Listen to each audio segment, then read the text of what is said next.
Hi everyone. Just bear with me. It's like 8:30 in the morning, and there's some things I need to talk about. If you don't want to listen, that's fine. But I'm doing this video to make a document video. Oh, my ear itches. Do a document video and for those who care. So, like I said, bear with me. It's early morning, so um, Sunday, the 24th. Yeah, Sunday the 24th. My grandmother, who is in the nursing home with dementia and broke her right hip back in September. Her dementia has been getting worse, but anyway, um, she she was able to go from the wheelchair, get up from the wheelchair to go to the toilet, go to the bed, go to her chair, another chair, um, stand up to get dressed, etc. Anyway, on her own. Anyway, and she was able to, sorry about the glare on my glasses. She was able to, yeah,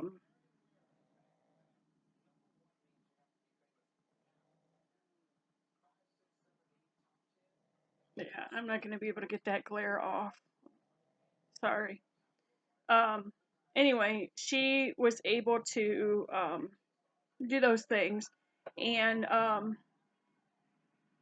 Sunday, February 24th, um, she was moving from her chair. I don't know if it was to the toilet, to her bed, to her other chair or what, but from the wheelchair, she fell. Okay. They found her laying on the floor.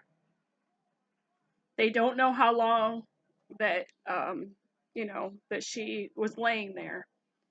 Um, in the state of Ohio, for high risk people that are high risk of falling, they are not allowed to use chair alarms, bed alarms, because per the state of Ohio, they say um, that's a restraint, and they're not allowed to use them. And even the one that clips on the back of your shirt, they go to get up, alarm goes off, a nurse comes running. They may catch them before they fall, or they may not. There's a thing where in a nursing home they have to give the patients the right to fall, meaning if they're mobile, they have to let them be mobile. So they have to document, when they fall and stuff like that. But if the patient is mobile, they have to allow them to be mobile. So anyway, on February 24th in the evening, she fell. Okay, when they found her laying on the floor, they helped her up. She said she was fine and stuff. They helped her up. At that point, I don't know if they put her back in her wheelchair or in bed or what. My parents have to go have a meeting with the nursing home, but because of her fall, they just haven't been able to do that yet. And I'll get to that in a minute. So anyway, they never called anybody to let them know, hey, she fell. Okay. The reason was because supposedly she was fine.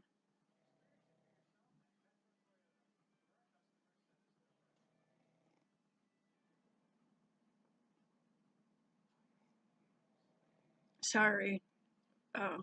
Still drinking my coffee. So anyway, they never called.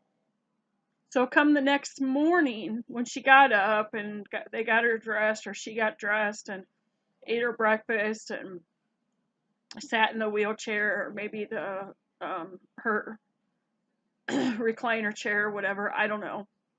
Um, she said she was hurting. Well, as the day went on, she kept telling them that she was hurting. So, per state law, you know, sorry, they took her to um, the hospital by ambulance to have her checked, and still at that point, they never called my parents, who her power of attorney over her medical, that currently live in her house. They never called to tell them that she fell and that she was at the hospital. So anyway, um, they check her out. They find out that the other hip, the opposite side, is broken. Now, mind you, she just broke the other side in September and had to have 2 surgeries on that hip.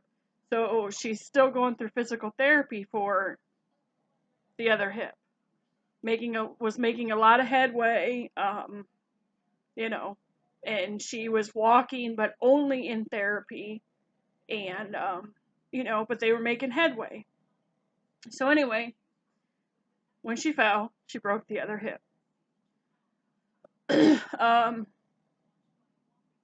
They say that I think it's 80% or 90% of senior citizens that fall, they break a hip.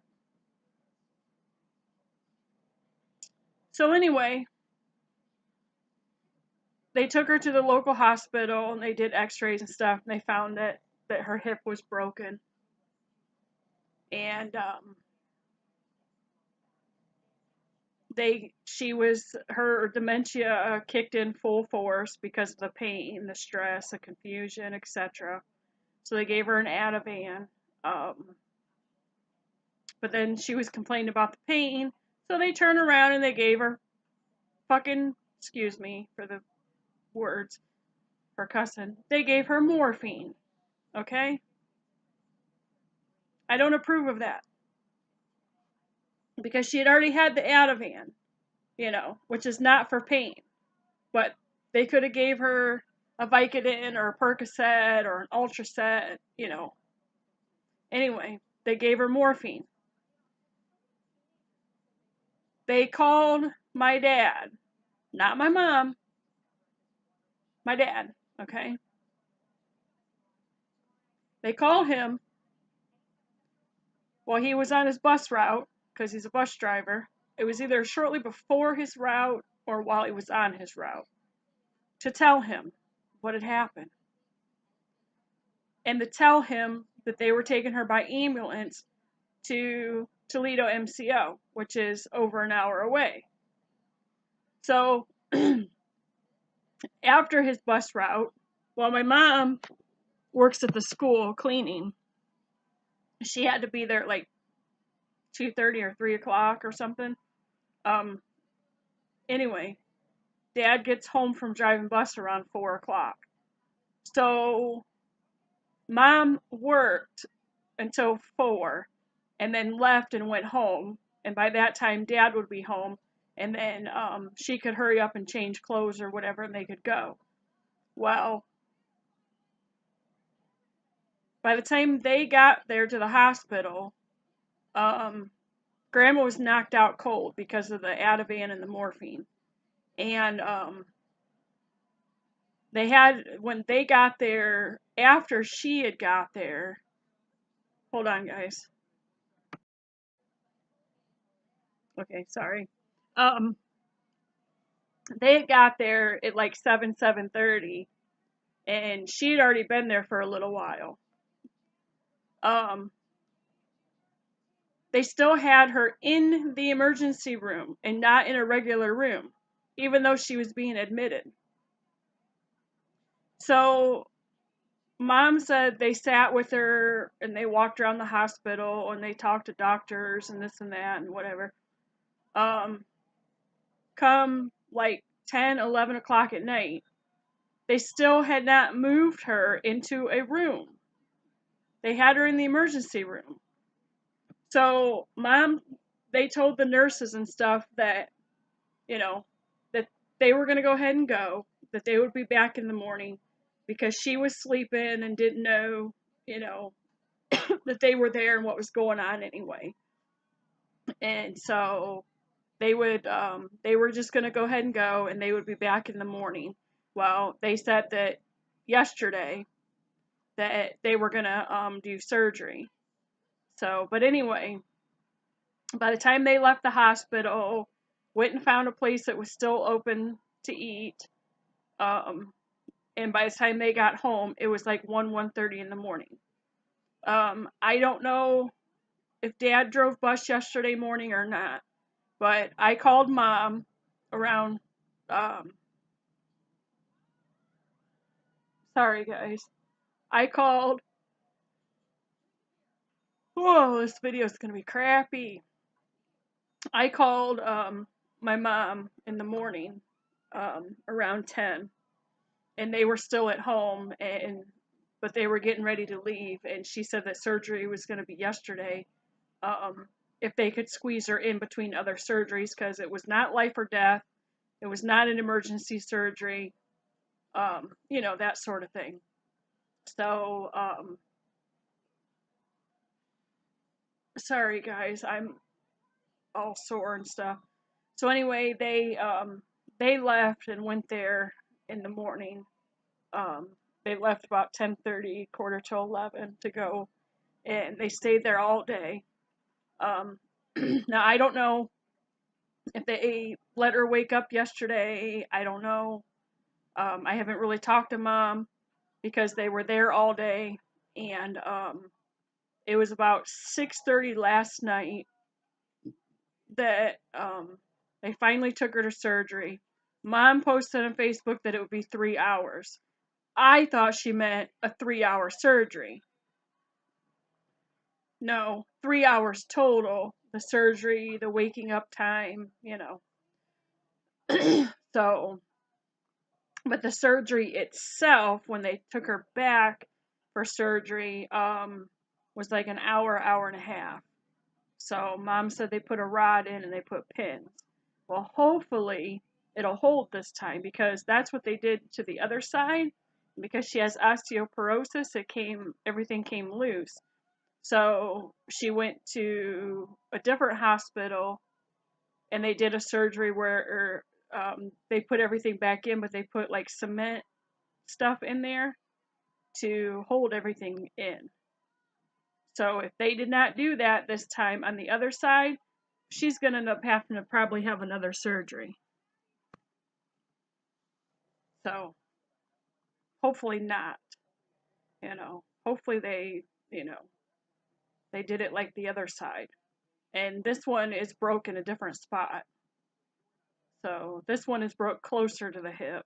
The other one was broke farther, a little ways away from the hip. So, anyway, so she had the surgery and it lasted like hour, hour and a half. And then Mom said they let them go back and see her, but she was still sleeping. So Mom don't know if they, pumped her, gave her more morphine, or if that was just from the anesthesia medicine or what. So they didn't leave till late because they kept her down there in the recovery room waiting for her to wake up, I guess. And they wanted her to wake up and everything. And so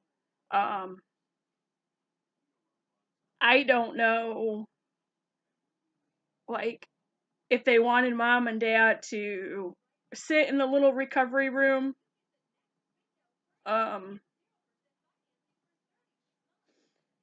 sit in the little recovery room with her, or out in the waiting room, or, if they could wander around the hospital and stuff, and then they would page them or whatever when she woke up. I don't know. So, but they stayed late. making sure she was going to be okay until they moved her, back to her room. So I don't know if they were there when she woke up or not, but I know they were, as of um, 1 o'clock last night, they were still there. And it's an hour to hour and a half drive to get back home.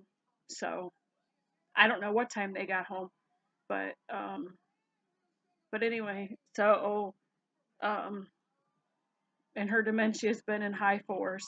They are trying to find a memory care place that specializes in patients with dementia and Alzheimer's and stuff, but they're trying to find one that her Medicaid will pay for. So, and my aunt is like, um, well, she should be at home and not in the nursing home because her money's going to run out for her insurance, and then she's going to have to liquefy her assets and blah, blah, blah, blah, blah. Okay, first of all, she don't have any money in the bank because um, her money goes for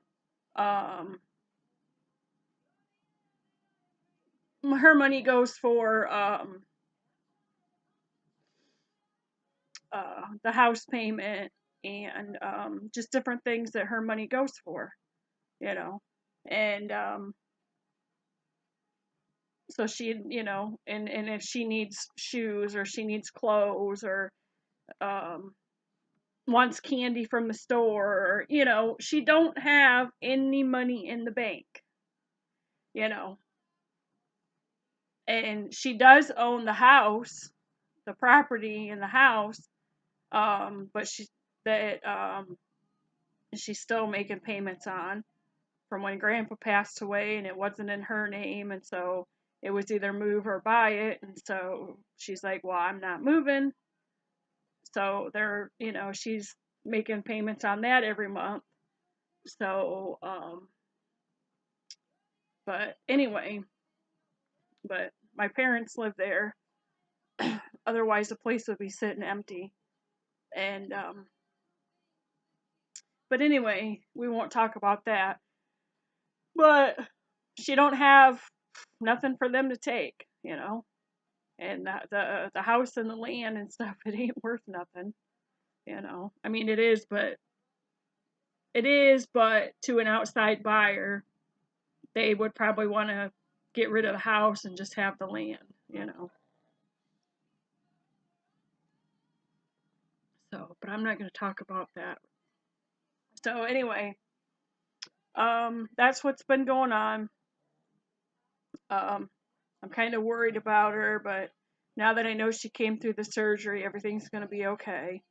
Um, she's in her 80s, 80. I forgot, but anyway. Um, so that's that's what I wanted to talk about. And oh, and she's been in the mental institution or mental hospital twice since December, because the first time she went, they wanted to evaluate her dementia because the way she was acting and stuff. They wanted to evaluate her dementia to see if her dementia had progressed or if it was her medicine or what was going on. And she was in there over Christmas for like 2 or 3 weeks. And then December, January. And then it was again sometime in January that, yeah, sometime in January she was in there again for like a week to 2 weeks, maybe three, um, because her dementia and stuff, and they wanted to evaluate her medicine again and change it a little bit, and that's when they started her on the Ativan and changed a couple of her other medicines. So, um, because she gets mean, verbally mean, physically mean, um, not like going at people or hitting people, but she got mad and took her arm and went on the nurse's station and wiped everything off the top of the nurse's station, and yeah. So they, when she got back from that episode, they put her in a room. They put her in a different room up closer to the nurse's station, and they had put her in a room with a roommate. She was verbally mean to her roommate, so they moved her into a room by herself up by the nurse's station, across from or next to the nurse's station. And so I don't know, but they're trying to find a place to put her in. It's called, that specializes in dementia patients, um, that her Medicaid will pay for, because otherwise the family will have to pay out of pocket. And even if everybody in the family, like, I mean everybody, grandkids, great grandkids, nieces, nephews, everybody pulled and put money together, um, the ones that were, the ones that are able to, um, still wouldn't be able to pay for it. So, um, but they're trying to find one that her, medical card will pay for. So, I guess they're supposed to be doing that before she gets out of the hospital, and not taking her back to the place where she was staying. So mom's supposed to let me know about that, and I think mom said she will be out of the, depending on how things go, she will be out of the hospital tomorrow. So hopefully they don't take her back to the nursing home and just let her lay around in bed. Hopefully they'll put her in her wheelchair, and put her in the chair in the room and stuff, and not just let her lay in bed. They didn't with the first one, but now the second one, things are a little bit worse because of her dementia, and they had a van, and so hopefully they don't just let her lay around in bed and stuff. So, but anyway, I wish she could be at home at her house or here or with another relative or whatever, but with her dementia, with her being, with her dementia and not being able to walk and stuff, it's just, um, nobody, we wouldn't be able to do it. And like, with me being by myself all day, like, if she stayed here, and, Dan works and I don't, I would be with her all day to take care of her and everything, but I don't think I'd be able to do it by myself, so. Now, my other grandma that passed away with dementia, about a year ago, 2 years ago in September, um, I wouldn't have a problem taking care of her. Her dementia was more mellow, where most of the time she just sat there watching TV. But not this grandma. She's more feisty. So, anyways, I will update again as soon as I know what's going on. And sorry this video is so long. And if you made it to this point, thank you for watching, listening to me vent or rant. Um, Please pray for my grandma if you're the type that prays. And I will do another update soon. Thanks, guys.